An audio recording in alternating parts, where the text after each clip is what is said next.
Jagadguru doctor Pitamaha Patriji அவர்களுக்கும் திவ்யாத்மா சொருபர்களாகிய உங்கள் அனைவருக்கும் கூட எமது இதயம் கனிந்த வணக்கத்தினை தெரிவித்துக் கொள்கிறேன் மாஸ்டர்ஸ்.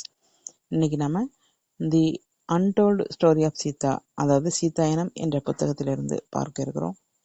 இதுவரை நம்ம பார்த்தது என்னன்னா, பிருகு முனிவர் தன்னுடைய கோபத்தினால அவர் சாபம் விட்டுடுறாரு. அவருக்கு அந்த கோபத்தின் பிரதிபலிப்பு பார்த்தீங்கன்னா, ஏன் எதற்கு அப்படிங்கிற எந்த ஒரு கேள்வியும் தனக்குள்ளார எழல. விவேகம் இழந்துட்டாரு அந்த கோபத்தினால. அதற்கு காரணம் என்னன்னா, அவர் தனது மனைவி மீது கொண்ட அன்பு. அதனாலதான் அது. இதை பிருகு முனிவர் உணர்ந்துட்டார். அதை உணர்ந்து தனது கோபம் முழுவதும் கூட கரைந்து போயிடுச்சாமா. அந்த கோபம் குறைந்து மன்னிப்பு கேட்கும் நிலைக்கு அவர் வந்துட்டாரு. ஆனாலும் கூட அவருக்கு முக்தி அப்படிங்கிறது கிடைக்கலையாம். என்னதான் தான் மன்னிப்பு கேட்டாலும் ஒரு சாபம் அப்படிங்கும்போது என்ன ஆகுதுன்னா, ஒரு சக்தியானது உருவாயிரும். அதாவது கர்மா. அந்த கர்மா எப்போ அது அனுபவத்தின் மூலமா அது கரையுதோ அப்பதான் அந்த கர்மா முழுமையாக தீரும். ஆனா இந்த கர்மா அனுபவிக்கிறதுக்கு நாட்கள் யுகங்கள் தள்ளி போட்டிருக்காங்க. அதாவது இந்த சாபம் சத்தியயுகத்துல கொடுக்கப்பட்டது. திரேதா யுகத்தின் கடைசி பகுதியில தான் இந்த சாபத்தை அனுபவிக்கக்கூடிய காலகட்டமா நிர்ணயிச்சிருக்காங்க. அப்படி இருக்கும்போது அவ்வளவு காலங்கள் அந்த கர்மா அனுபவிக்காம அவருக்கு அந்த சாபத்தின் விளைவு தீராது. எப்போ தனது வார்த்தைகளால அவர் சாபம் விடுறாரோ அங்க ஒரு சக்தி உருவாயிரும் இல்லையா? அப்போ அந்த சக்தியானது எப்ப அனுபவிக்கப்படுதோ அப்பதான் அது நிறைவடைகிறதாமா. அதாவது காஸ் அண்ட் எஃபெக்ட்னு சொல்லுவாங்க இல்லையா? அது மாதிரி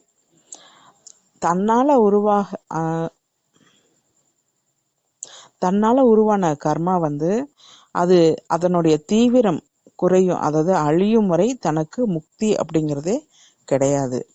அதே நினைத்தே அவருக்கு பெரிய துக்கம், எதையோ சுமந்துகிட்டு இருக்கிறது போல. ஏன்னா முக்தி அப்படிங்கிறது என்னன்னா, பிறப்பு இறப்பு போன்ற ஜென்ம பரம்பரையிலிருந்து விடுபடணும். அப்பதான் முக்தி கிடைக்கும். அப்ப அந்த முக்தி கிடைக்கணும்னா இந்த கர்ம பரம்பரையிலிருந்து அவங்க கர்ம பரம்பரையை கடக்கணும். அப்பதான் அந்த ஜென்ம பரம்பரை அதுல இருந்து வெளிவர முடியும். அதன் பிறகுதான் முக்தி அவங்களுக்கு கிடைக்கும். எவ்வளவு உயர்ந்த ரிஷியா இருந்தாலும் கூட ஒரு சிறிதளவு விவேகம் இல்லாம, ஆனா அது எதனால அப்படின்னா, தனது மனைவி மீது கொண்ட அன்பினால அவர் சாபம் விட நேர்ந்தது. இந்த மாதிரி இவ்வளவு பெரிய உயர்ந்த ரிஷினாலேயே அந்த நிலைக்கு இருக்கும்போது சாதாரண மனிதர்களுடைய நிலை எவ்வளவு இருக்கும்? இவங்களுடைய வாழ்க்கையில நம்ம பார்க்கும்போது நம்ம கற்றுக்கொள்ள வேண்டியது என்னன்னா, வார்த்தை ரொம்ப ரொம்ப முக்கியம். வார்த்தை ஒரு கர்மாவை உருவாக்கக்கூடியது வார்த்தை. இப்ப அந்த கர்மா உருவாச்சுன்னா அதை அனுபவித்து முடியும் வரையிலும் நமக்கு முக்திங்கிறதே கிடைக்காது. அப்படி இருக்கும்போது அந்த வார்த்தை மேல நம்ம எவ்வளவு கவனம் எடுத்துக்கணும். நம்ம தேவையற்று விவேகமற்று ஏதோ ஒரு காரணத்தினால நிறைய வார்த்தைகள் நம்மையும் மீறி நாம பேசிட்டு இருக்கோம், சொல்லிட்டு இருக்கோம். இதன் மேல சற்று கவனம் செலுத்த வேண்டும் மாஸ்டர்ஸ். அதன் பிறகு பாத்தீங்கன்னா, சீதா மாதா ஸ்ரீராமன்ட்ட சொல்றாங்க, எத்தனையோ காலங்களுக்கு முன்னால நடந்த இந்த சாப செயல் தற்பொழுது நிறைவேறும் காலகட்டத்துக்கு வந்துருச்சு இல்லையா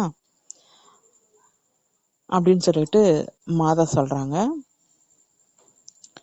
ஸ்ரீராமன் கியாதி மாதா பார்த்துட்டு சொல்றாரு, நாங்க இந்த சாபத்தை பூர்த்தி செய்தால், பிருகு முனிவருக்கு விமுக்தி வந்தால் எங்களுக்கு ரொம்ப சந்தோஷம். ஆனா அவருக்கு முழுமையா விமுக்தி, அதாவது முக்தி கிடைக்கணும்னா நீங்க அவரை மன்னிக்கணும் அப்படின்னு சொல்லி சொல்றாங்க ஸ்ரீராமன். ஏன்னா எப்போ இந்த சாபம் விடுறாங்களோ உடனே அவங்க கியாதி அம்மாவுக்கு கோபம் வரும் இல்லையா? ஏன்னா இவ்வளவு அவசரப்பட்டு தனது மகளுக்கும் மருமகனுக்கும் இப்படி ஒரு சாபம் கொடுத்துட்டாரே அப்படிங்கிற கோபம் கியாதி அம்மாவுக்கு இருந்தது. அந்த கோபம் இன்னும் இருக்கு அப்படின்னு சொல்லி அவர் சுட்டி காமிக்கிறாரு. நாங்க அந்த சாபத்தை அனுபவித்தா அந்த விமுக்தி கிடைச்சிருமா? கிடைச்சிரும் கண்டிப்பா. ஆனாலும் கூட நீங்க அவரை மன்னித்தாதான் முழுமையா அவருக்கு முக்தி அப்படிங்கிறது கிடைக்கும். நீங்க அவரை மன்னிக்காம இருக்கிறவரெல்லாம் அவருக்கு முக்தி கிடைக்காது அப்படின்னு சொல்லி சொல்றாங்க. அதன் மூலம் உங்களுக்கும் கூட முக்தி கிடைக்கும் அப்படின்னு சொல்லி சொல்றாங்க. ஏன்னா அந்த கோபம் இவங்க வச்சுக்கிட்டே இருக்கும்போது இவங்களுக்கும் கூட முக்தி கிடைக்காது. உங்கள் மனதிலே எந்த ஒரு தீய மனோபாவம் இருந்துச்சுன்னா கூட அது அவருடைய ஆன்மா பரபிரம்மாவில கலக்கவே கலக்காது. அதன் பிறகு பாத்தீங்கன்னா ஸ்ரீராமன் கியாதி அம்மாவுடைய தலை மீது கை வைத்து சொல்றாராமா, எவ்வளவோ தீவிரமான அந்த சாபத்தினை நீங்கள் மாற்றி உலக நன்மைக்காக எங்களுக்கு மாத்தி கொடுத்திருக்கீங்க. இந்த விஷயம் முழுமை அடையணும்னா பிருகு மகரிஷிய நீங்க மனசார மன்னிங்க அப்படின்னு சொல்லிட்டு மறுபடியும் வேண்டிக்கிறார் அவரு. தவறு செய்வது இயல்புதான். ஆனா பச்சாதாபம் அப்படிங்கிறது இருந்துச்சுன்னா அப்பதான் அந்த தவறை சரி செய்ய முடியும். ஃபர்கிவ்னஸ் வேணுங்கிறாங்க. தவறு பண்றது இயல்பு. இவ்வளோ பெரிய மகரிஷியே ஒரு சின்ன தவறு பண்ணிட்டாரு, அது விவேகமற்று.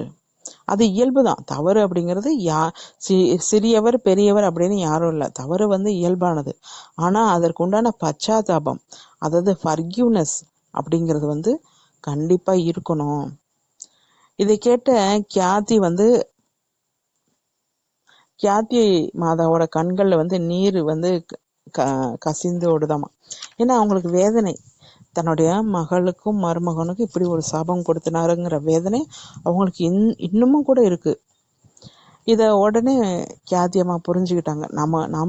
நமக்குள்ளார இருக்க கோபத்தை குறைச்சிக்கணும், சரி பண்ணிக்கணும். அப்பதான் இதுல இருந்து நாமளும் கூட விமுக்தி ஆக முடியும் அப்படின்னு கியாதி மாதாவும் உணர்ந்துட்டாங்க. அதன் பிறகு பாத்தீங்கன்னா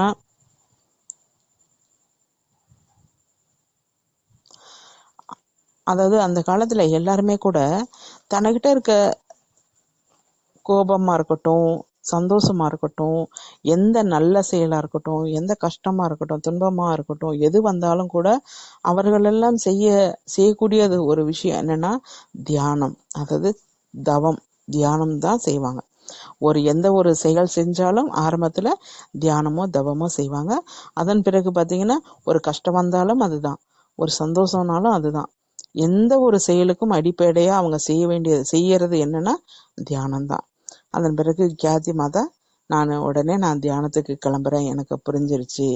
ஆனா ஸ்ரீராமா, நான் தியானம் பண்ணுவதற்கு, அதுவும் இந்த விஷயத்த மறப்பதற்கு, இந்த கோபத்தை, என்கிட்ட இருக்க கோபம் போகணும்னா உன்னுடைய கருணை, உன்னுடைய பார்வை எனக்கு வேணும், அப்படின்னு சொல்லிட்டு ஸ்ரீராமன்ட்ட வேண்டுறாங்க. நான் அவரை, அதாவது பிருகுமுனிவரை நான் மன்னிக்கணும்னா உன்னுடைய ஆதரவு எனக்கு வேணும், உன்னுடைய உதவி எனக்கு வேணும் அப்படின்னு சொல்லி சொல்றாங்க. அப்படின்னு சொல்லிட்டு கியாதி அம்மா கிளம்பி போயிடுறாங்க.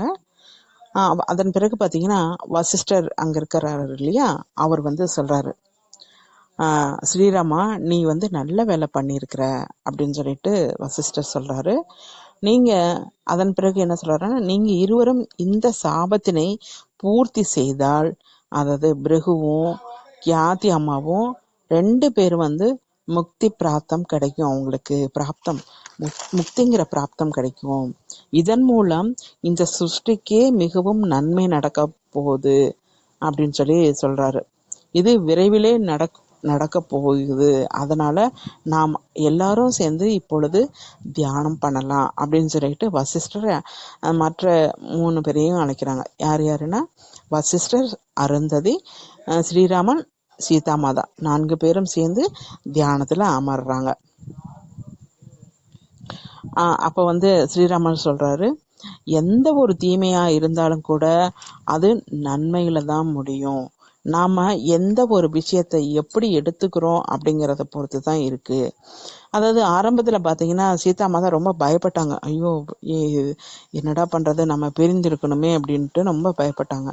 அதன் பிறகு அருந்ததியும் கியாதி அம்மாவும் பொறுமையா, இந்த காரணத்தினாலதான் இந்த இது ஏற்பட்டுச்சு, இதுல ஒன்றும் பிரச்சனை இல்லை, இது இந்த மாதிரி செய்யலாம் அப்படின்னு சொல்லிட்டு அவர்கள் தனது ஞானத்தை அவங்க சொல்லும் போது அவ்வளவு பெரிய கஷ்டம் கூட ஒரு பனி போல விலகிடுச்சு. அவங்களுக்கு எந்த கஷ்டமும் இல்லை, இதுதானே இவ்வளவுதானே அப்படின்னு சிம்பிளா போயிடுச்சு. எந்த ஒரு செயலிற்கு பின்னாலும் அது இருக்கக்கூடிய அந்த காரணத்தை நம்ம தெரிஞ்சுக்கிட்டோம்னா அந்த செயல் நமக்கு பெரிய கவலையையோ துக்கத்தையோ கஷ்டத்தையோ கொடுக்காது. அதற்கு பின்னால் இருக்கக்கூடிய காரணத்தை நாம தெரிஞ்சுக்கணும். எப்ப நம்ம தெரிஞ்சுக்கிறோமோ இந்த கவலை கஷ்டம் துக்கம் இதெல்லாமே மாயமாகி போயிடும் இப்படின்னு சொல்லிட்டு அதன் பிறகு அனைவரும் தியானத்துல போறாங்க. தியானம் முடித்த பிறகு அயோத்திக்கு ஸ்ரீராமன் சீதா மாதா கிளம்புறாங்க. ஸ்ரீராமனும் சீதா மாதாவும் ஒரு ரதத்திலையும் சோமாவும் இன்னொரு பனி பெண்ணும் வேறு ஒரு ரதத்திலையும் கிளம்பி போயிட்டு இருக்காங்க. அப்ப பாத்தீங்கன்னா சோமாவுக்கு திடீர்னு ஒரு துக்கம் வந்துடுது. என்னன்னா, இவ்வளவு நாட்கள், அதாவது சீதா மாதா இலங்கையில 14, அதாவது வனவாசம் 14 வருடங்கள் போயிருந்தாங்க சீதா மாதா. அவங்கள பிரிஞ்சு இருந்தோம். இப்பதான் வந்தாங்க. அதன் பிறகு மீண்டும் அவங்கள பிரியறதா என்னால முடியாது. இவ்வளவு நாள் இந்த 14 வருடங்கள் நான் இருந்தேன் அயோத்தியில அப்படின்னா அதற்கு காரணம் மாதா எனக்கு தைரியம் சொல்லி அவங்க எனக்கு ஒரு பொறுப்பு கொடுத்துட்டு போயிருந்தாங்க. அதனால என்னால இருக்க முடிஞ்சிச்சு. ஆனா இனி என்னால இருக்க முடியாது. இதற்கு நான் இறந்தே போயிடலாம். இறந்தே போயிடுறேன். ஏன்னா மாதாவை பிரிந்து என்னால இருக்க முடியாது அப்படின்னு ரொம்ப வேதனை விடுறாங்க, கண்ணீர் மல்க. இந்த விஷயம் மற்றொரு ரதத்துல போற மாதாவுக்கு தெரிய வருது. ஏன்னா சோமா என்ன நினைச்சாலும் மாதாவுக்கு தெரியும், மாதா நினைக்கிறது சோமாவுக்கு தெரியும் இல்லையா? அது மாதாவிற்கு தெரிய வருது. உடனே மாதா அங்க மனதுல நினைக்கிறாங்க, சோமாவால உணர முடியுது.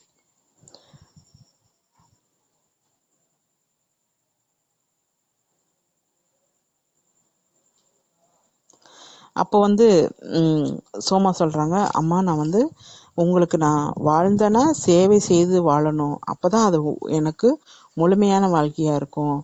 உங்களுக்கு சேவை செய்யாம என்னால இருக்கிறது அப்படி ஒரு வாழ்க்கை எனக்கு வாழ வேண்டாம்னு தோணுதுமா அப்படின்னு சொல்லி அவங்க நினைப்பாங்க. அதற்கு சோமா சொல்வாங்க, நீ என்னை பிரியறது ஒன்றும் இல்லை, ஸ்ரீராமனுக்கும் எனக்கும் தான் பிரிவு தவிர உனக்கும் எனக்கும் பிரிவு அப்படின்னு யாரும் சொல்லலையே. நீ என் கூட தான் இருக்க போற, இனி உனக்கும் எனக்கும் எந்த ஒரு பிரிவும் இல்லை அப்படிங்கிற ஒரு விஷயம் மாதா சொல்றாங்க. உடனே சோமையவருக்கு மிகப்பெரிய ஒரு ஆனந்தம், பரமானந்தம். ஏன்னா அயோத்தி ராஜபவனத்துல மாதாவுடன் அதிக நேரம் இருக்க முடியாது. ஏன்னா அங்க அயோத்தியில மகாராணியா இருக்கும்போது அவர்கள் கௌசல்யா மாதாவையா இருக்கட்டும், இவங்களெல்லாம் போய் அவங்க பார்க்கணும் இல்லையா? அங்க அரசுல ஏற்படக்கூடிய விஷயங்கள் இதெல்லாம் மாதா பக்கத்துல போக முடியாது, நெருங்க முடியாது மாதாவை. ஆனா ஆசிரமத்துல அப்படி இல்லை. அது எப்பொழுதுமே மாதா கூடவே சேர்ந்து இருக்கக்கூடிய ஒரு விஷயம். அதனால சோமாவிற்கு மிகவும் சந்தோஷம், இனி எப்பவுமே நம்ம மாதாவை பிரிஞ்சிருக்க மாட்டோம் அப்படின்னு சொல்லிட்டு. இந்த நம்ம 2 பேரும் பிரியறது இல்ல, சேர்ந்துதான் இருக்க போறோம்னு சொன்ன அந்த சின்ன வார்த்தை சோமாவிற்கு மிகப்பெரிய சந்தோஷத்தை கொடுத்திருக்கு. அதுதான் நமது வார்த்தையில இருக்கக்கூடிய விசேஷமே. அதுதான், ஒரு சின்ன வார்த்தை ஒருத்தங்களை சந்தோஷமும் படுத்தும், அதே ஒரு சின்ன வார்த்தை ஒருத்தங்களை மிகப்பெரிய வேதனைக்கும் உள்ளாக்கும். அதனால நாம உபயோகிக்கக்கூடிய வார்த்தைகள் ரொம்ப கவனத்தோடு உபயோகித்து பழகணும். அதன் பிறகு பார்த்தீங்கன்னா ஸ்ரீராமன் முடிவு பண்றாங்க, அயோத்திக்கு வந்துடுறாங்க. மாதா மாதாவிற்கு எந்த ஒரு சிரமமும் இல்லாம ஒரு நல்லபடியா ஒரு ஆசிரமம் உருவாக்கணும். அயோத்திக்கு அருகிலேயே அது மிகவும் அற்புதமான அழகு மிகுந்த இருக்கணும். பார்த்தீங்கன்னா ஒரு கங்கை நதி கரையில ஒரு நல்ல அற்புதமான ஒரு குடில் அமைக்கணும் அப்படின்னு சொல்லிட்டு அது ஸ்ரீராமன் ஏற்பாடு பண்ணுவாரு. அது வேலை நடந்துகிட்டு இருக்கும். அப்ப பாத்தீங்கன்னா ஒரு நாள் மாதாவும் சோமாவும் வந்து அந்த அயோத்தியில அரண்மனையில மாலை பொழுது 2 பேரும் அமர்ந்து பேசிட்டு இருப்பாங்க. அந்த இடத்துல வந்து ஸ்ரீராமன் வந்து பக்கத்துல வந்து அமர்வாரு மாதாவிடம். சோமா வந்து எழுந்து தனியே செல்ல போவாங்க. அப்ப வந்து மாதா இரு நீயும் தெரிஞ்சுக்கோ அப்படின்னு சொல்லிட்டு அவங்கள உட்கார சொல்றாங்க. அந்த சமயம் பார்த்தீங்கன்னா ஸ்ரீராமனும் சீதா மாதாவும் மிகவும் சந்தோஷமா ஒருவருக்கு ஒருவர் விட்டு கொடுத்து புரிந்து கொள்ற மாதிரி மரியாதையோட ஆனந்தமா சந்தோஷமா புன்னகைத்து பேசிட்டு இருப்பாங்களாமா. அதை பார்க்கவே ரொம்ப அழகா இருக்குமா, ரொம்ப மகிழ்ச்சியாவும் இருக்குமா. சோமாவுக்கு அவ்வளோ ஆனந்தமா சொல்லியிருக்காங்க. ஏன்னா அவங்களுக்குள்ளார அவ்வளோ ஒரு அந்யோன்யம், ஒரு புன்னகையோட, ஒரு புரிதலோட அவங்க வந்து ஒருத்தருக்கு ஒருத்தர் பேசி சிரிச்சுக்கிட்டு இருக்கிறது அது பார்க்கவே ரொம்ப அழகா இருந்தது அப்படின்னு சொல்லி சொல்றாங்க. அப்ப பாத்தீங்கன்னா திடீர்னு அவங்க பேசுவதை நிறுத்திடுறாங்க. அதன் பிறகு மாதா சொல்றாங்க, நான் வந்து இங்கிருந்து செல்லக்கூடிய சமயம் வந்துடுச்சு. இந்த நமக்கு வந்து குழந்தைகள் பிறப்பதற்கு முன்பே இங்கிருந்து நான் கிளம்பணும். நாளைக்கே நீங்க வந்து ரதத்தை ஏற்பாடு பண்ணுங்க, லக்ஷ்மணன்கிட்ட சொல்லி என்னையும் சோமாவையும் அந்த ஆசிரமத்துல கொண்டு விடுறதுக்கு ஏற்பாடு பண்ணுங்க அப்படிங்கிற ஒரு விஷயத்த மாதா வந்து ஸ்ரீராமனுக்கு சொல்றாங்க. இதெல்லாம் கேட்டுக்கிட்டு இருந்த ஸ்ரீராமன் வந்து சொல்றாரு, மாதாவின் கைப்பற்றிக்கிட்டு, நீ தயாரா இருக்கிறியா சீதா அப்படின்னு சொல்லிட்டு. மாதா சொல்றாங்க, நீங்க தயாரா இருக்கீங்களா பெரியறதுக்கு அப்படின்னு சொல்லி கேக்குறாங்க. அதன் பிறகு பாத்தீங்கன்னா ராமன் சொல்றாரு, இதெல்லாம் எதற்காக நடக்குது அப்படின்னு சொல்லிட்டு மாதா அருந்ததியும் கியாதி மாதாவும் வந்து நமக்கு சொல்லியிருக்காங்க இல்லையா.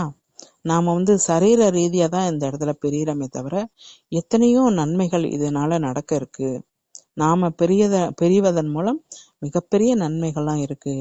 அதாவது பாத்தீங்கன்னா பிருகு முனிவருக்கும் கியாதி அம்மா இவங்க 2 பேத்துக்குமே கூட முக்தி கிடைக்க போகுது. இது எவ்வளவு பெரிய ஒரு விஷயம் சீதா அப்படின்னு சொல்லி சொல்றாரு. இந்த பிரபஞ்சத்திற்கு நாம சொல்லக்கூடிய செய்தி என்னன்னா, பௌத்திகமாக இல்லாட்டியும் கூட ஸ்ரீராமனும் சீதா மாதாவும், அதாவது ஸ்ரீராமன் இருக்கும் இடத்துல சீதாவும், சீதா இருக்கும் இடத்துல ஸ்ரீராமனும் எப்பவுமே இருந்துகிட்டு தான் இருப்பாங்க. அவர்களுடைய அன்பு வந்து யாராலையும் பிரிக்க முடியாது அப்படிங்கிற ஒரு செய்திய நாம இந்த உலகத்துக்கு சொல்லணும் இதன் மூலமா. இது வரக்கூடிய சமுதாயத்திற்கு நாம சொல்லக்கூடிய செய்தி அப்படின்னு சொல்லி சொல்றாங்க. நாம் இருந்தாலும் இல்லாட்டியும் கூட மனதிலே அன்பு இருந்தா போதும். நம்ம பக்கத்துல இருக்கணும்னு தேவையில்லை. நம்ம மனதிலே அன்பு இருந்தா அங்க வந்து யாருக்கும் எந்த துக்கமோ துயரமோ தெரியாது அப்படிங்கிற ஒரு விஷயத்த சொல்றாங்க. அதன் பிறகு பாத்தீங்கன்னா சோமாவை அழைத்து கொண்டு மாதா அந்த ஆசிரமத்துக்கு போயிடுறாங்க. ஆசிரமத்துக்கு போன சில காலங்களுக்கு பிறகு முதல் முறையா சீதா மாதாவை தேடி அங்க ஒருவர் வர்றாங்க. அவங்க யாருன்னா அவங்க பேரு தான் சாந்தா. சாந்தா யாரு அப்படின்னா தசரதருடைய மகள். தசரதர் கௌசல்யா அவங்களுடைய மகள். அதாவது ஸ்ரீராமன் இவர்களுக்கு முன்னால் பிறந்த பெண் அவங்க சாந்தா. சாந்தாவை பார்த்தீங்கன்னா சாந்தாவை பார்த்த உடனே மாதாவிற்கு மிகப்பெரிய ஆச்சரியம். ஏன்னா அவங்க வந்து ராஜ குடும்பத்துல பிறந்திருந்தாலும் சாந்தா அவர் வந்து ஒரு யோகினியா அங்க வந்து வாழ்ந்து வந்துட்டு இருக்காங்க. யோகினி உருவத்துல வந்திருக்கும் சாந்தாவை பார்த்து மாதாவிற்கு ஆனந்தம். தனது விவாகத்தின் போது பார்த்தது அவங்கள, அதற்கப்புறம் இப்பதான் பாக்குறாங்க. 14 வருடங்கள் இவங்க வனவாசம் போனதுக்கு அப்புறம் எல்லாம் பார்க்கல இல்லையா. சாந்தாவை பாத்தீங்கன்னா ருஷ்யஸ்ருங்கர் அப்படிங்கிற ஒரு அவருக்கு திருமணம் செய்து வைத்திருந்தாங்க. அவர் வந்து மிகப்பெரிய யோகி. அதனாலதான் வனப்பகுதியிலே ஆசிரமத்திலே வாழ வேண்டும் அப்படின்னு சொல்லிட்டு அவருடைய வார்த்தைகள்னால தனது கணவனோட சேர்ந்து அவங்க வந்து வனப்பகுதியில வாழ்ந்து வந்துட்டு இருக்காங்க. அவரோட சேர்ந்து யோகா அபியாசம் தியான சாதனை வந்து நிறைய செய்யறவங்க. இந்த அவங்க வாழ்ந்த பகுதி அப்படின்னு சொல்லி பார்த்தீங்கன்னா அயோத்திக்கு ரொம்ப தூரத்தில் இருந்துச்சு. அதனால தான் அவங்கள அதிகமாக பார்க்க முடியாது. அதிகமாக அவங்க வந்து அயோத்திக்கு வராததுனால சாந்தாவை பற்றி யாருக்குமே தெரியாது. ஆனாலும் கூட கௌசல்யா மாதா வந்து சாந்தாவை அடிக்கடி நினைப்பாங்க. ஏன்னா அவங்க தாய் இல்லையா, அதனால. அது மட்டும் இல்லாமல் தனது மகள் பற்றி ஸ்ரீராமன்கிட்ட, சாந்தாவை பற்றி ஸ்ரீராமனிடம் அடிக்கடி கௌசல்யா மாதா தான் பேசுவாங்களாம். அதனால ஸ்ரீராமனுக்கு வந்து சாந்தா மேல ஒரு அபிப்பிராயம் அப்படின்னு, அக்கா அப்படிங்கிற ஒரு அன்பு அபிப்பிராயம் அப்படின்னு சொல்லிட்டு இருந்தது. ஸ்ரீராமனுடைய கனவுல வந்து சாந்தா அடிக்கடி வருவாங்களாம். அந்த கனவுல ஏற்படுற அந்த உறவு இருக்கு இல்லைங்களா, அதையே வந்து அவர் வந்து அடிக்கடி வர்றதுனால அது வந்து ஒரு உறவு மாதிரியே அவர் ஏற்படுத்திக்கிட்டு இருக்காரு. ஸ்ரீராமனும் சீதா மாதாவும் கூட ராவணன், அதாவது 14 வருடங்கள் கழித்து வந்திருக்கிறாங்க. ராவணனுடைய வதமெல்லாம் முடிஞ்சு, இந்த வனவாசமெல்லாம் முடிஞ்சு இப்போ அயோத்திக்கு வந்திருக்கிறாங்கங்கிற ஒரு விஷயம் கேள்விப்பட்டு சாந்தா அவங்க இவங்களை பார்க்க கிளம்பி வர்றாங்க. ஆனா இவங்க வந்து வருவதற்கு முன்பே அயோத்தியிலிருந்து சீதா மாதா இங்க ஆசிரமத்துக்கு வந்துட்டாங்க. அதனால இங்க நேரா இவங்க ஆசிரமத்துக்கு வர வேண்டிய சூழ்நிலை சாந்தாவிற்கு ஏற்பட்டது. சாந்தாவை பார்த்ததும் ரொம்ப அவங்களுக்கு கலக்கம் ஏற்பட்டுடுச்சு. ஏன்னா உன்னை நான் அரண்மனையில் ராணியா பார்க்க வேண்டிய நான் இன்னைக்கு நீ ஆசிரமத்தில் இருக்கிறத பார்த்து எனக்கு ரொம்ப வருத்தமா இருக்கு அப்படின்னு சொல்லி துடிச்சு போறாங்க. மாதா வந்து அதை பத்தி பெருசா எதுவும் எடுத்துக்காம, நீங்க நீண்ட தூரத்துல இருந்து வந்திருக்கீங்க, நம்ம மற்றதெல்லாம் அப்புறம் பேசிக்கலாம், இப்ப நீங்க ஓய்வெடுங்க, சற்று உணவு எடுத்துக்கொண்டு ஓய்வெடுங்க அப்படின்னு சொல்லிட்டு மாதா அவங்க சாந்தாட்ட சொல்லிட்டு உணவு பரிமாறுறாங்க மாஸ்டர்ஸ். இதனுடைய தொடர்ச்சியை மீண்டும் அவர்கள் என்னெல்லாம் பேசினாங்க அப்படிங்கிற ஒரு விஷயத்த நாளை பார்க்கலாம். Thank you masters.